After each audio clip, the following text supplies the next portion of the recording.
जय श्री हरि विष्णु, जय माँ लक्ष्मी। दोस्तों, हर साल कार्तिक मास के शुक्ल पक्ष की एकादशी तिथि को देवउठनी एकादशी मनाई जाती है। देवउठनी एकादशी का दिन श्री हरि विष्णु को समर्पित है। इस दिन जगत के पालनहार श्री हरि विष्णु अपनी 4 महीने की योग निद्रा से जागते हैं। इसके बाद से ही सभी मांगलिक कार्य आरंभ हो जाते हैं। इसके अलावा देवउठनी एकादशी भगवान विष्णु को प्रसन्न करने के लिए भी बेहद उत्तम मानी जाती है।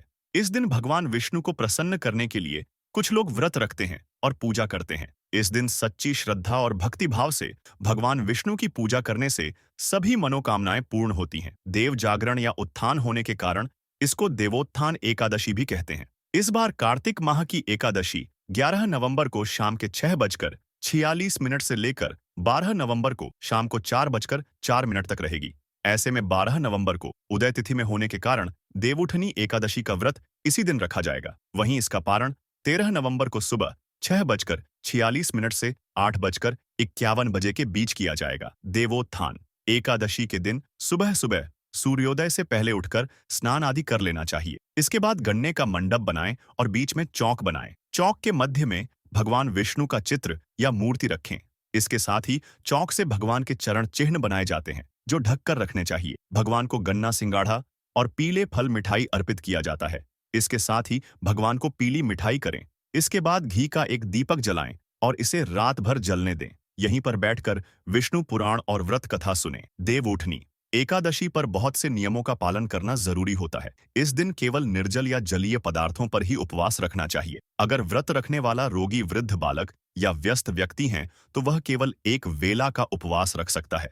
इस दिन चावल और नमक से परहेज करना चाहिए। भगवान विष्णु की उपासना करना अच्छा रहता है। देवउठनी एकादशी के दिन तामसिक आहार, प्याज, लहसुन, मांस, मदिरा या बासी भोजन का सेवन बिल्कुल न करें। दोस्तों, भगवान विष्णु को प्रसन्न करने के लिए देवउठनी एकादशी के दिन भगवान विष्णु जी को केसर और दूध से ध्यान से सुनना। जो दूध है उसमें केसर मिलाकर ही केसर युक्त दूध से भगवान विष्णु जी का अभिषेक करना चाहिए। ऐसा करने से ही व्यक्ति के सभी प्रकार की मनोकामनाओं की पूर्ति होती है। इसलिए भगवान विष्णु प्रसन्न होते हैं। यह जो उपाय है ये शास्त्रों में लिखित उपाय है। ये बहुत ही प्रभावी और चमत्कारी उपाय है। चाहे कोई भी विशेष प्रकार की मनोकामना हो और वह मनोकामना आपके लंबे समय से पूर्ण नहीं हो पा रही है तो उपाय करने से मनोकामना पूर्ण हो जाती है। यदि कोई व्यक्ति आर्थिक तौर पर बहुत समस्याओं को झेल रहा है, एकादशी के दिन भगवान विष्णु की पूजा करें, कुछ पैसे अर्पित करें।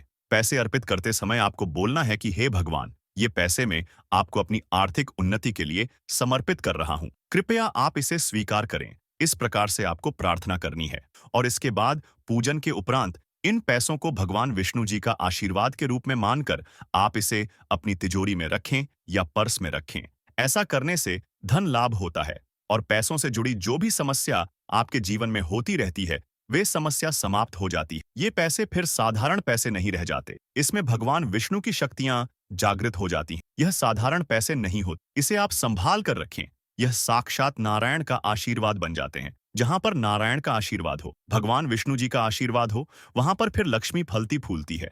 कहने का मतलब है कि आध्यात्मिक उन्नति होती है। दोस्तों, देवउठनी एकादशी के दिन भगवान विष्णु जी को तुलसी के पत्ते के साथ सफेद रंग का भोग जरूर अर्पित करें। इसलिए तो हो सके तो खीर या सफेद रंग के मिष्ठान भगवान विष्णु जी को भोग लगाना अति उत्तम होता है। ऐसा करने से धन में वृद्धि होती है, क्योंकि जो माता लक्ष्मी है ये सफेद वस्तु की तरह बहुत जल्दी आकर्षित होती है।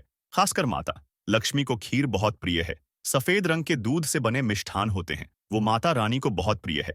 तो अगर आप भगवान विष्णु जी को चढ़ाते हैं तो इससे माँ लक्ष्मी आपके घर में स्वयं ही बिना कुछ बोले ही आ जाती है और आपके घर की आर्थिक परेशानियों को दूर करती है और भगवान विष्णु भी प्रसन्न होते हैं। दोस्तों, हम कई बार आप लोगों को बता चुके हैं कि धन देने का अधिकार माता लक्ष्मी को है, अर्थात माता लक्ष्मी केवल धन देती है। लेकिन किसकी किस्मत में कितना धन देना है ये काम भगवान विष्णु जी करते हैं, क्योंकि भगवान विष्णु जी को पालनहार कहा जाता है। संसार के जितने भी जीव जंतु सबका पालन करने का दायित्व रखा है।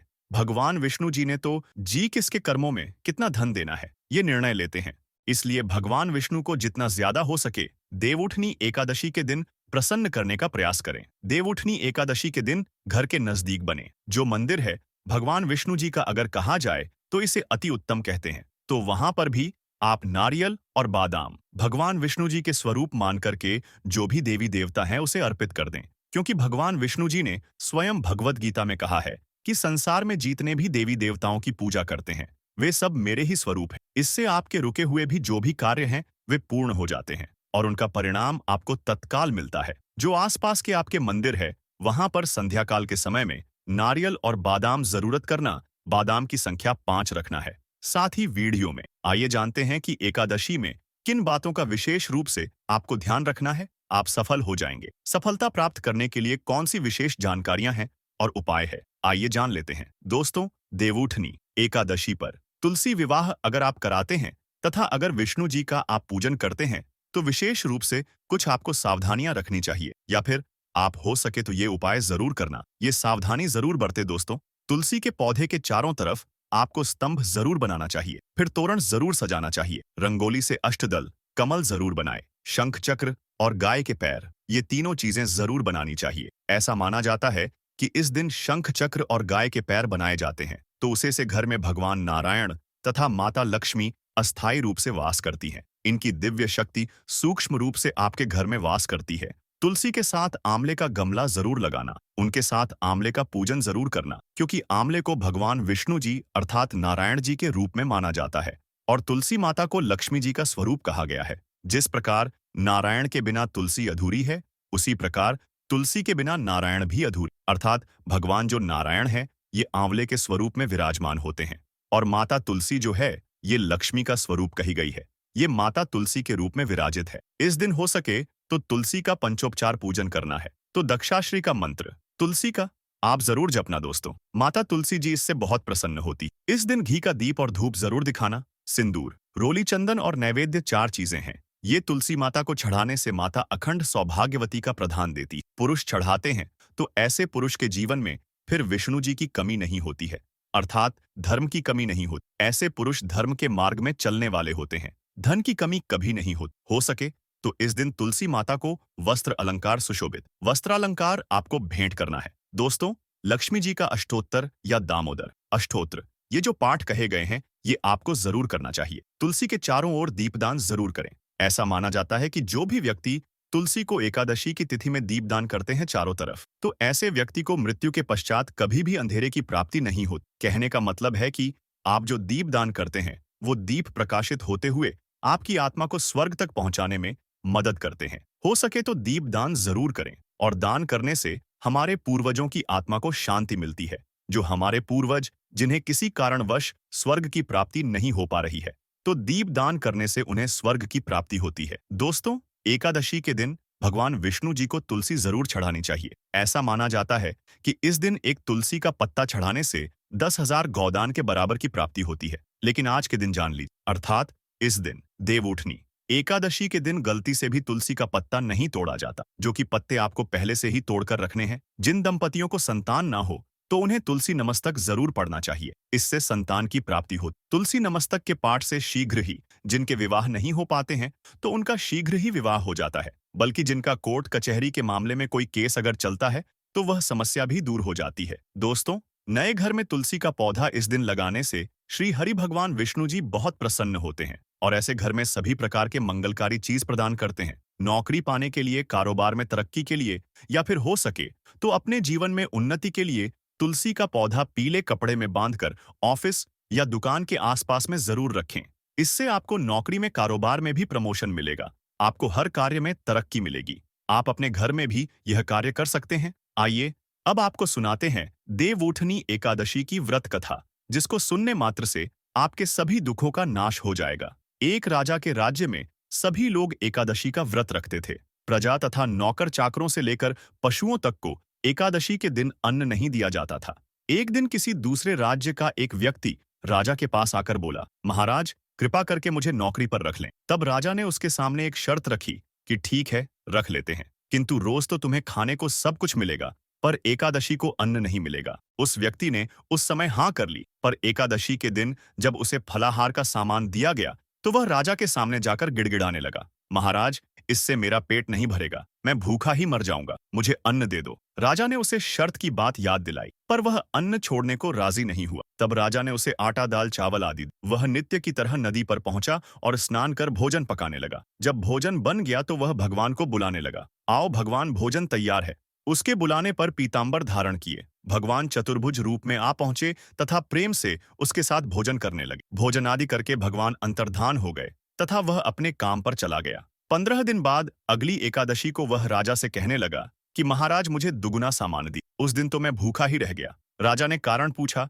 तो उसने बताया कि हमारे साथ भगवान भी खाते हैं, इसीलिए हम दोनों के लिए ये सामान पूरा नहीं होता। यह सुनकर राजा को बड़ा आश्चर्य हुआ। वह बोला, मैं नहीं मान सकता कि भगवान तुम्हारे साथ खाते हैं। मैं तो इतना व्रत रखता हूँ, पूजा करता हूँ, पर भगवान ने मुझे कभी दर्शन नहीं दिए। राजा की बात सुनकर वह बोला, महाराज यदि विश्वास न हो तो साथ चलकर देख लें। राजा एक पेड़ के पीछे छिपकर बैठ गया। उस व्यक्ति ने भोजन बनाया तथा भगवान को शाम तक पुकारता रहा, परंतु भगवान ने आए। अंत में उसने कहा, हे भगवान, यदि आप नहीं आए तो मैं नदी में कूदकर प्राण त्याग दूंगा। लेकिन भगवान नहीं आए। तब वह प्राण त्यागने के उद्देश्य से नदी की तरफ बढ़ा। प्राण त्यागने का उसका दृढ़ इरादा जान शीघ्र ही भगवान ने प्रकट होकर उसे रोक लिया और साथ बैठकर भोजन करने लगे। खा पीकर वे उसे अपने विमान में बिठाकर अपने धाम ले गए। यह देख राजा ने सोचा कि व्रत उपवास से तब तक कोई फायदा नहीं हो जब तक मन शुद्ध न हो। इससे राजा को ज्ञान मिला। वह भी मन से व्रत उपवास करने लगा और अंत में स्वर्ग को प्राप्त हुआ। देव प्रबोधिनी एकादशी की दूसरी व्रत कथा। एक राजा था, उसके राज्य में प्रजा सुखी थी। एकादशी को कोई भी अन्न नहीं बेचता था, सभी फलाहार करते थे। एक बार भगवान ने राजा की परीक्षा लेनी चाहिए। भगवान ने एक सुंदरी का रूप धारण किया तथा सड़क पर बैठ गए। तभी राजा उधर से निकला और सुंदरी को देख चकित रह गया। उसने पूछा, हे सुंदरी, तुम कौन हो और इस तरह यहाँ क्यों बैठी हो? तब सुंदर स्त्री बने। भगवान बोले, मैं निराश्रिता हूँ, नगर में मेरा कोई जाना पहचाना नहीं है, किससे सहायता मांगू? राजा उसके रूप पर मोहित हो गया था। वह बोला, तुम मेरे महल में चलकर मेरी रानी बनकर रहो। सुंदरी बोली, मैं तुम्हारी बात मानूंगी, पर तुम्हें राज्य का अधिकार मुझे सौंपना होगा।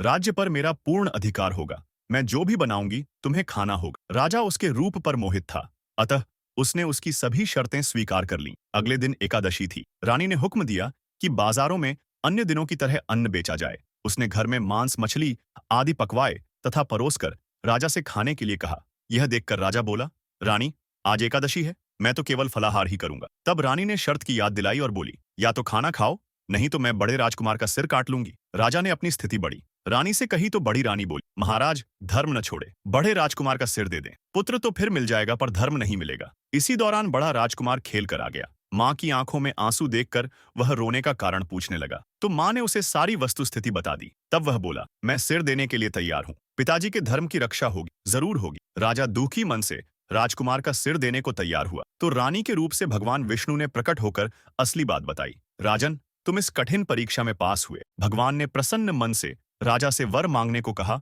तो राजा बोला, आपका दिया सब कुछ है, हमारा उद्धार करें। उसी समय वहां एक विमान उतरा। राजा ने अपना राज्य पुत्र को सौंप दिया और विमान में बैठकर परम धाम को चला गया। देवउठनी एकादशी की एक प्रमुख कथा शंखासुर नामक राक्षस की है। शंखासुर ने तीनों लोकों में बहुत ही उत्पात मचाया हुआ था। तब सभी देवताओं के आग्रह करने पर भगवान विष्णु ने उस राक्षस से युद्ध किया और यह युद्ध कई वर्षों तक चला। युद्ध में वह असुर मारा गया और इसके बाद भगवान विष्णु विश्राम करने चले गए। कार्तिक शुक्ल एकादशी के दिन भगवान विष्णु की निद्रा टूटी थी और सभी देवताओं ने भगवान विष्णु की पूजा की थी। शिव महापुराण के अनुसार पौराणिक समय में दैत्यों का राजा दंभ हुआ करता था। वह बहुत बड़ा विष्णु भक्त था। कई सालों तक उसके यहाँ संतान नहीं होने के कारण उसने शुक्राचार्य को अपना गुरु बनाकर उनसे श्री कृष्ण मंत्र प्राप्त किया।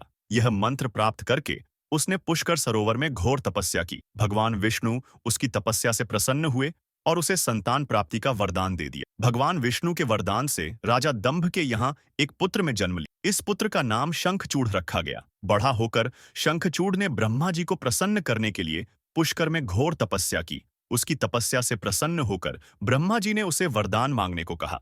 तब शंखचूड़ ने वरदान मांगा कि वह हमेशा अजर अमर रहे, वह कोई भी देवता उसे नहीं मार पाए। ब्रह्मा जी ने उसे यह वरदान दे दिया और कहा कि वह बद्रीवन जाकर धर्मध्वज की पुत्री तुलसी जो तपस्या कर रही है उससे विवाह कर लें। शंखचूड़ ने वैसा ही किया और तुलसी के साथ विवाह के बाद सुखपूर्वक रहने लगा। उसने अपने बल से देवताओं, असुरों, दानवों, राक्षसों, गंधर्वों, नागों, किन्नरों, मनुष्यों तथा त्रिलोकी के सभी प्राणियों पर विजय प्राप्त कर ली। वह भगवान श्री कृष्ण का परम भक्त था। शंखचूड़ के अत्याचारों से सभी देवता परेशान होकर ब्रह्मा जी के पास गए और ब्रह्मा जी उन्हें भगवान विष्णु के पास ले गए। भगवान विष्णु ने कहा कि शंखचूड़ की मृत्यु भगवान शिव के त्रिशूल से ही होगी, अतः आप उनके पास जाएं। भगवान शिव ने चित्ररथ नामक गण को अपना दूत बनाकर शंखचूड़ के पास भेजा। चित्ररथ ने शंखचूड़ को समझाया कि वह देवताओं को उनका राज्य लौटा दे, परंतु शंखचूड़ ने मना कर दिया और कहा कि वह महेश्वर से युद्ध करना चाहता है। भगवान शिव को जब यह बात पता चली तो वे युद्ध के लिए अपनी सेना लेकर निकल पड़े।